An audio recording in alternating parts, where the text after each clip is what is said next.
जब हम पढ़ाई करते थे तो पेन आता था,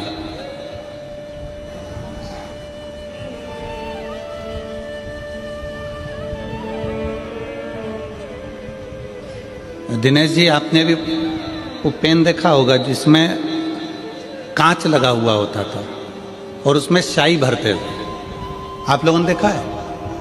स्याही वाला पेन, जिब लगी होती थी इसमें और उससे लिखते थे, उसमें कांच रहता था। किस किस ने देखा है? जरा हाथ उठाओ। सबने देखा है? अरे वाह, मतलब आप हमारे साथ ही पढ़े हो, पक्का है, ठीक है।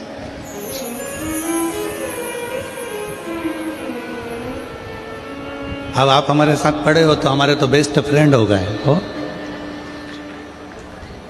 अब जीजी जीजा तो हो पर साथ में बेस्ट फ्रेंड भी हो, पक्का है।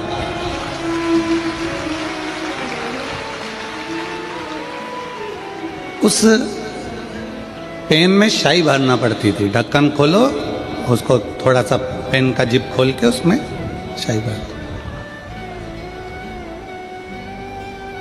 और जब परीक्षा हाल में पहुंचते थे ना,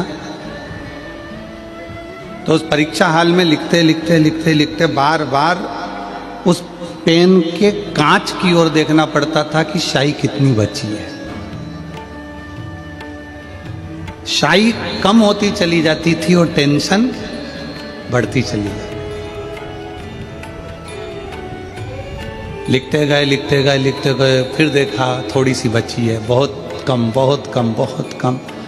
आखिरी में 4 पेज, एक पेज पूरा लिखने के लिए रह जाता था और थोड़ी सी स्याही बचती थी। तो अब सोचते थे कि कौन सा क्वेश्चन का उत्तर लिखना है जिसमें नंबर ज्यादा आ जाए, क्योंकि स्याही कम है। एक पेज पूरा बचा है, प्रश्न बहुत सारे बचे हैं, उसको लिखना है। तो ये देखा जाता था कि कौन सा प्रश्न पर सबसे ज्यादा अंक प्राप्त हो सकते हैं। कोई इसमें 2 अंक मिलता था, कोई में 5 मिलता था, कोई में 8 अंक का होता था, कोई 10 अंक का होता था। कौन में सबसे ज्यादा मिलता, तो जो अंक में सबसे ज्यादा मिलते थे फिर उसको लिखते थे, क्योंकि स्याही कम बचती थी।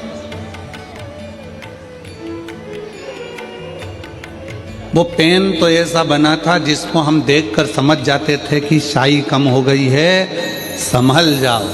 पर जीवन एक ऐसा पेन है जिसकी स्याही कब खत्म हो रही है किसी को नहीं मालूम पड़ता, कब आखिरी में वो कलम समाप्त हो,